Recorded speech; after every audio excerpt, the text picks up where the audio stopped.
Ya, salam sahabat Nusantara dimanapun berada, apa kabar hari ini? Kami tim MLN sedang di Wonogiri, hari ini berkunjung di PT Herba Nusantara Hayati ANH, yang biasa disebut ANH. Ini ada sebuah ketertarikan yang luar biasa, karena yang pertama selain mahkotanya baru, ada produk-produk baru yang Anda semua tahu. Langsung saja kita ngobrol dengan penggawaannya yang baru di PT Anda. Bagaimana Muhammad? Apa kabar? Baik, selamat datang ya di HNA. Ini kamu baru kami yang mungkin lebih pada keterbatasan mas. Ya. Itu karena tugas yang diberikan ke kami juga kemarin bisa disebut sangat tiba-tiba kilat gitu ya. Tapi syukur alhamdulillah bahwa kami mampu bersinergi dalam waktu yang cukup singkat. Saya berbagi manfaat ini memang tanpa tendensi ya muluk-muluk. Intinya apa yang bisa saya bagi manfaat itu baik pada manusia, pada alam semesta seisinya. Dan begitu saya kenal dengan BLN, yang saya dengar dari beliau Bapak Monifa jadi Bapak Mikolas kurang lebih sama. Hanya mungkin implementasinya yang berbeda. Kalau dari saya sebelum gabung dengan HNH ini kemana yang tertiup, saya juga mengikuti kemanapun itu pada siapapun, baik pada tanaman, pada hewan, ternak maupun pada manusia itu sendiri. Cuman sekarang lebih terstruktur karena memang kami bertanggung jawab pada sebuah entitas perusahaan ya, atau institusi yang kita tahu sama-sama tahu bahwa HNH adalah bagian dari BLN. Lebih keluar. Karena kita sepakat dari awal bahwa yang kita lakukan ini adalah mengembalikan fungsi organ. Jadi kita kembali mengobati ya. Kalau mengobati mungkin itu ranah medis. Jadi yang kita lakukan adalah mengembalikan fungsi organ. Nah, bagaimana caranya? Kita tahu nih, masing-masing organ itu punya kebutuhan nutrisi khusus.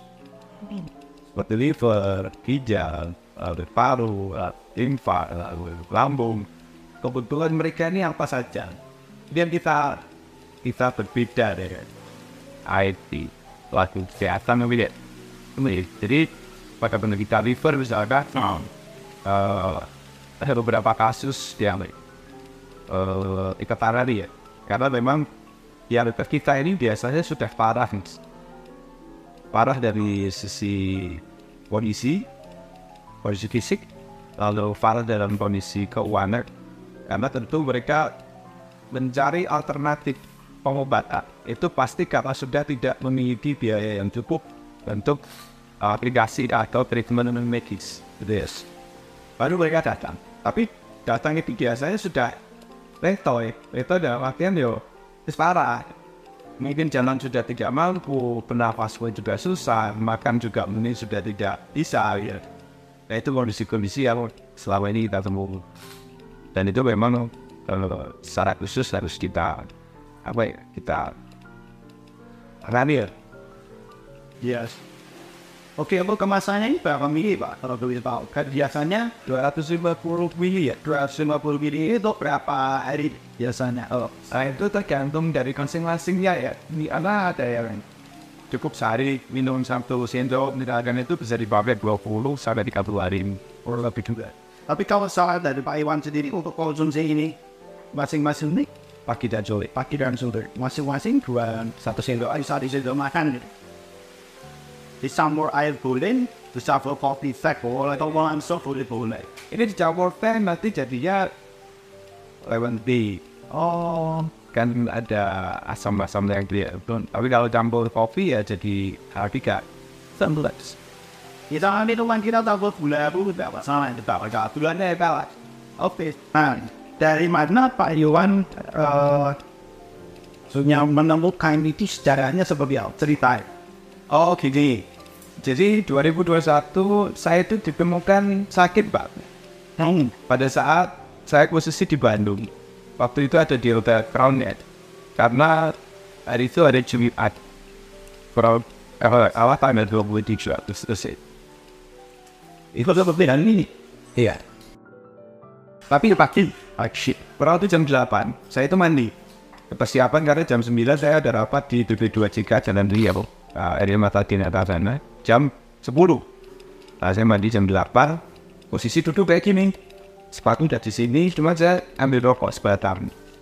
Saya bilang sama supir Mas Adam namanya, Dam, aku mau rokok dulu sebatang, bikin kopi dan. Baru mau saya tarik di satu isapan, perut saya kasih tusuk pak. Kayak tusuk nih. Sampai dia, cuma saya masih diam. Saya udah kesini nih, kaki saya pak sini. Kakak. Saksi hidupnya masih ada satu, si Adam supir. Itu yang bawa saya sampai saya sembuh lah. Di sayap sini, lalu dari sini tusuk lagi, naik ke atas, di sayap ke sebelah sini. Nah pas dia jalan ke atas ini saya tak ada, sama ada bawa ke kamar mandi. Ini udah basah semua darah. Ternyata apa ya? Ternyata saya bisa juga ada itu ternyata. Dah merubah nanti, karena ya pencak gitu ya. Akhirnya bawa ke tempat tidur sampai besok pagi. Itu satu malam itu luar biasa saya kaki. Jangan lupa terus jadi. Paginya saya dibawa ke rumah sakit AMC di Cilenyi dan diobservasi di situ. Nggak ketemu apa-apa. Diobservasi, pakai MRI, lalu scan. Kondisi badan saya normal, memang saya nggak pernah punya riwayat sakit ya. Lalu dari situ dirujuk ke Hasan Sadikin. Dari Hasan Sadikin ketemu namanya Dr. Heri, sudah senior, sepuh. Beliau nggak melakukan observasi banyak, cuman bawa stetoskop ditaruh di perut saya. Karena waktu itu hari ke-5, perut saya sudah besar. Dia bilang, Mas ini sehat. Tapi saya tahu dalam tubuh Mas ini di bagian perut ada yang tidak beres. Cuman kami nggak punya alat ya ini. Coba Mas ke Santo Borromeus. Ya saya dirujuk ke Santo Borromeus. Nah di situ kursi roda belum sampai masuk ruangan baru dibuka pintu. Dokternya namanya Dr. Nyoman, Bu Nyoman itu. Barang saya masuk, tapi dari tempat itu dia sudah ngomong. Langsung bawa ke ruang operasi. Malam ini puasa, besok pagi Dr. Albertus datang dari Jerman untuk operasi.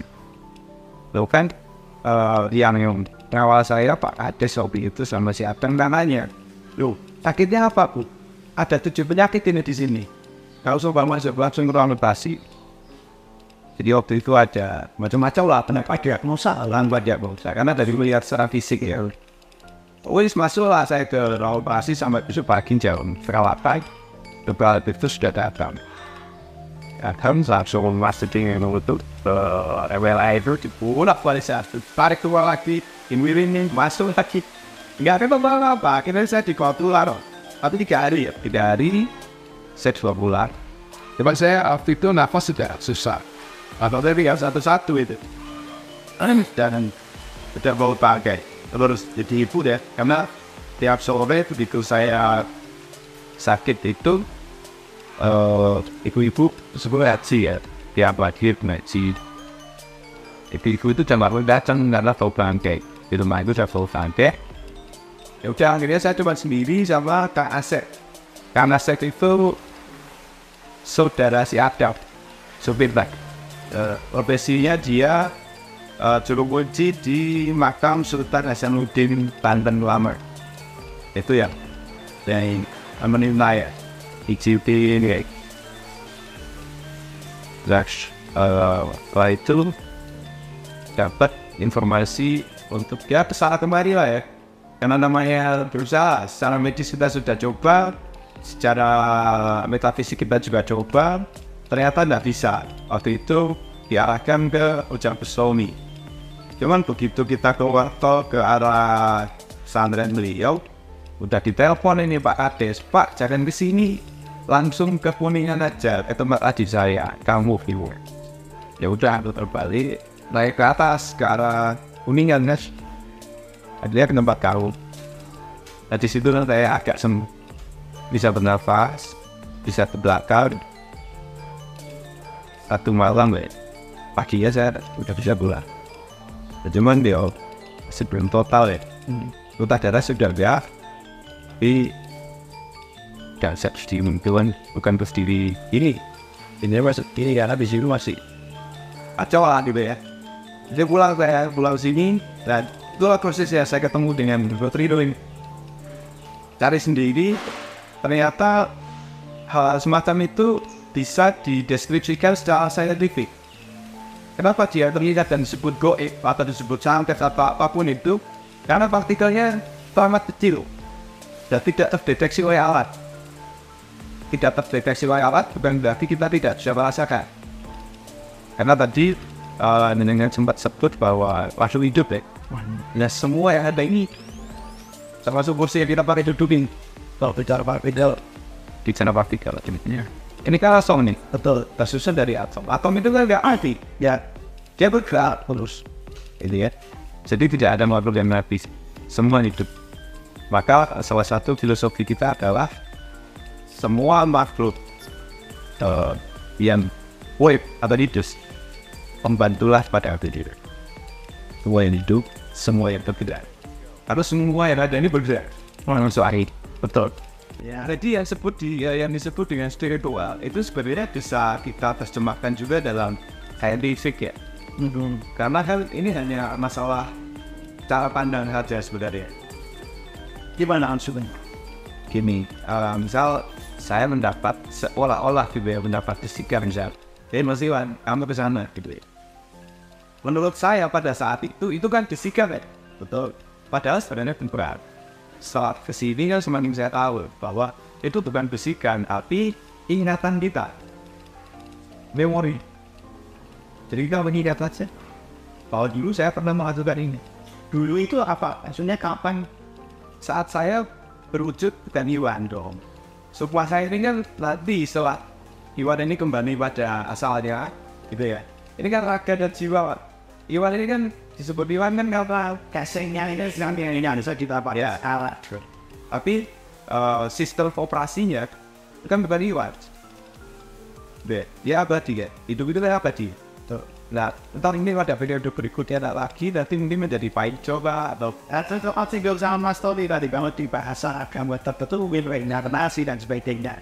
Itu ya ada ingatan yang dari faith with the spirit menutup lah itu ayat. Reinkarnasi atau inkarnasi itu kan sebenarnya hanya kesepakatan untuk mempermudah penyebutan ya. Iya.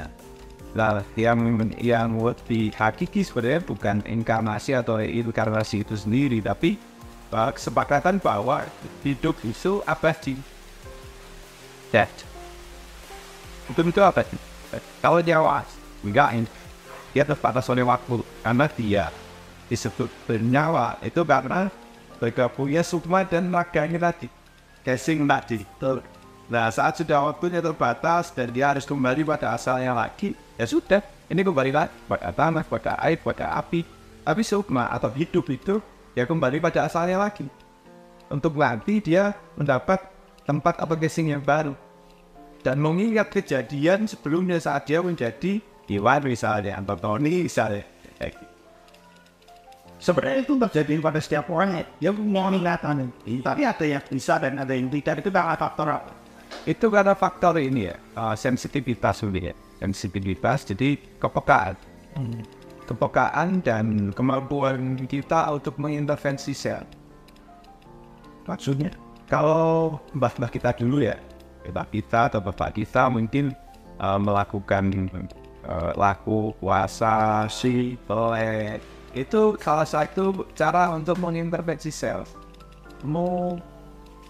Jadi intervensi sel ini dimaksud adalah merubah kebiasaan. Iya, jadi kita lebih peka. Pak Iwan jadi kan melakukan itu juga ngakal lah istilahnya. Ya, sehingga kepekaan tadi mendapat disikap ya pada akhirnya. Awalnya dulu saya pikir ini disikap, aku dibisi gitu, karena saya sedang di pantai misalkan gitu ya. Tapi ternyata bukan, itu ingatan. Loh, kita dulu bukan selamanya berwujud manusia juga. Iya. Jadi jangan berharap nanti saat sudah kembali sukma kita ini nanti dapat casingnya manusia lagi, bukan. dan seperti Bisa jadi apa saja. yo jadi apapun, jadi Makhluk hidup semua ini ya. ya semua yang hidup. Itu sih. Jadi visi kita adalah berbagi manfaat pada semua makhluk yang ada di alam semesta ini, dan misi kita adalah membawa semua makhluk itu berbahagia dan terlepas dari penderitaan. Jangan sampai mengalami penderitaan seperti yang saya alami, karena saya sudah tahu apa itu penderitaan gitu, atau neraka dan lain-lain. Saya sudah hati. Tidak ahlinya orang kamu sudah ahlinya sesuatu yang paling tidak enak. Sudah bahagia tapi semua intinya sudah yang gitu. Iya, dan itu yang melatar belakangi kenapa setelah saya survive dari itu, saya sudah ketemu bagaimana caranya menjadi sebuah manfaat bagi semesta. Ya. Oke, kalau yang kecil ini apa Pak? Itu Lotrisit ya, itu kapsul.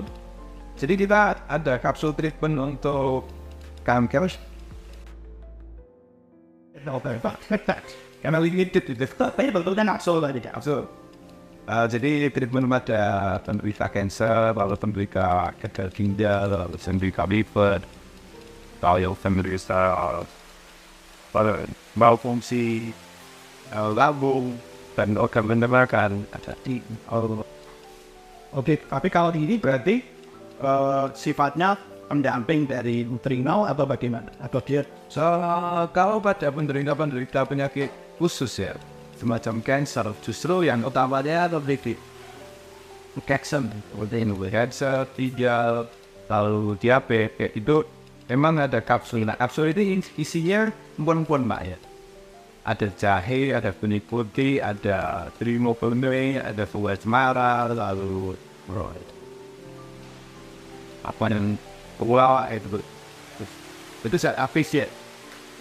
Nah, untuk bisa terserap secara lebih cepat pada organ yang kita tuju, itu dengan regenerasi sel. untuk membooster nih ya. Jadi dua ini tetap. Ya, kerjasama easily. Saatnya Mas Tommy tadi ada yang kanker pada iPhone. Itu ada. Iya, langsung apa? Sembuh. Kita langsung sembuh. Langsung kembali dokter. Kalau sembuh baru bisa sering ditawar Pak Dokter. Sama di apa? Artinya gini ya, kadang-kadang ya sesalah hati kan pada penderita cancer itu kan kanker harus dioperasi, biar harus kemo. Itu salah. Menurut saya sangat salah, karena sebenarnya pihak medis pun tahu bahwa begitu kita mengintervensi sel kanker, saat itu juga dia akan melakukan perlawanan. Dengan apa? Dia menginfeksi semua bagian Itu ya maksud ada yang itu. ya. Karena sifatnya semua sel kanker itu infiltratif ya. Jadi kalau disebutkan ganas dan jinak, itu kalau ada semua sel kanker itu sifatnya infiltratif, karena dia ini merupakan bagian dari tubuh kita sebenarnya. Karena kita ini terbentuk dari sel kanker. Ya. Masalahnya adalah nutrisi yang mereka butuhkan ini tercukupi atau tidak. Manakala tidak tercukupi ya itu akan menjadi masalah. Dia akan keluar nih, misalkan sel membentuk paru rusak. Saat dia tidak tercukupi unsur yang dia butuhkan, dia keluar mencari tongkrongan yang lain yang di situ banyak nutrisi yang dia butuhkan. Misalkan baik ada tongkrongan dia di situ karena banyak makanan toh. Manggil sama temennya, bro, banyak makanan di sini, promo sini aja kita. Keluar aja dari situ. Malfungsi organ yang melempung di sebelah mata, nggak tahu dia dapat apa yang diingat. Itu menjadi masalah semakin besar. Karena kan koloni ya tidak, betul. Temennya datang, batok, ponaan butuh melo, tidak habis tuh. Itu yang jadi masalah. Akhirnya menyumbat. Kan urat-urat ini ya, underthing ini dah. Alhamdulillah bonus. Terus kalau dia besar, akhirnya bagi kita nih, akhirnya dia nggak bisa mengalir. Nutrisi yang seharusnya dibagi ke semua bagian tubuh kan sedikit, nggak bisa jalan. Ya artinya masalah.